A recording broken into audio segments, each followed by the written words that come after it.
Hi అండి, అందరికీ నమస్తే. Welcome back to my channel.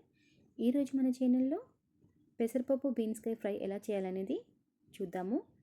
నేను చెప్పినట్టు చేయండి, అచ్చం క్యాటరింగ్ వాళ్ళు చేసే విధంగా వస్తుంది.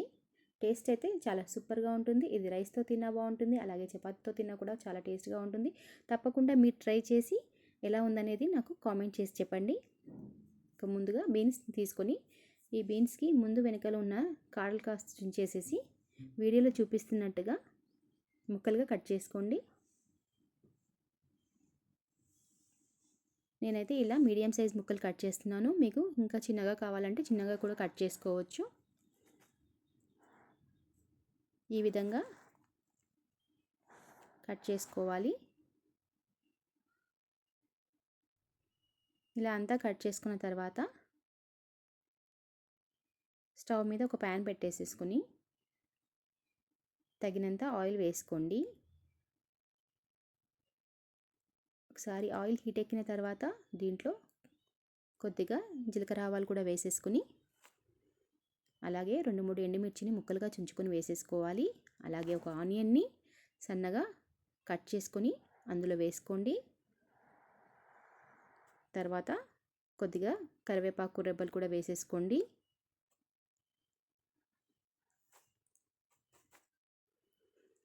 ఇప్పుడు దీన్ని ఒకసారి కలుపుకొని ఆనియన్స్ కొద్దిగా వేగిన తర్వాత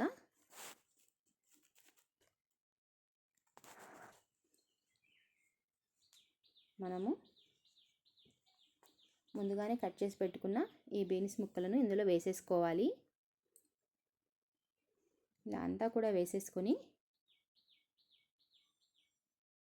మరొకసారి కలుపుకోండి.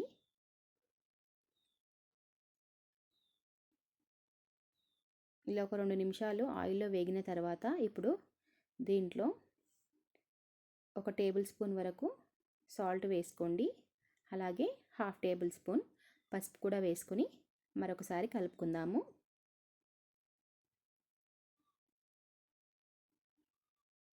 ఇలా కలుపుకున్న తర్వాత దీన్ని మూత పెట్టేసి లో ఫ్లేమ్ మీద 10 నిమిషాలు మంచిగా మగ్గనివ్వాలి. ఫ్లేమ్ అనేది లో ఫ్లేమ్లోనే ఉండాలండి. హై ఫ్లేమ్లో పెడితే బీన్స్ అనేది అడుగంటుతుంది. తర్వాత ఒక మిక్స్ జార్ తీసుకొని అందులో 10 వరకు పచ్చిమిర్చి వేసుకోండి. అలాగే ఒక చిన్న అల్లం ముక్క వేసేసుకోండి. కొద్దిగా పచ్చి కొబ్బరి ముక్కలు కూడా వేసేసుకోండి.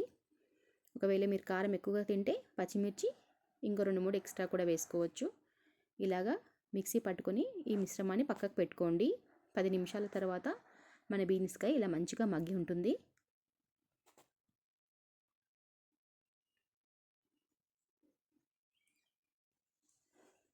ఇలా మగ్గిన తర్వాత మనం ముందుగానే నానబెట్టుకున్న పెసరపప్పు ఇందులో వేసేసుకోవాలి. అలాగే ఇందాక మనము గ్రైండ్ చేసి పెట్టుకున్న పచ్చి కొబ్బరి అలాగే పచ్చిమిర్చి తురుమును కూడా ఇందులో వేసేసుకోండి. వేసేసుకొని మరొకసారి మంచిగా కలుపుకోవాలి.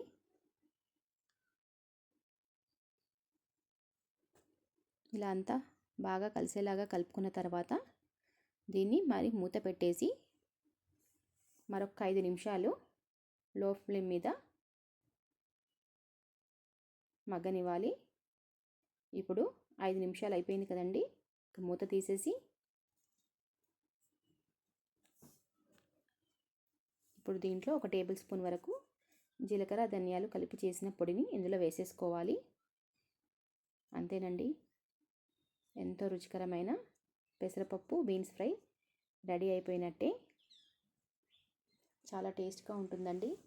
ఇది మనము చపాతీతో తిన్నా రైస్తో తిన్నా టేస్ట్ అయితే సూపర్గా ఉంటుంది. తప్పకుండా ఈ రెసిపీని మీరు కూడా ట్రై చేయండి.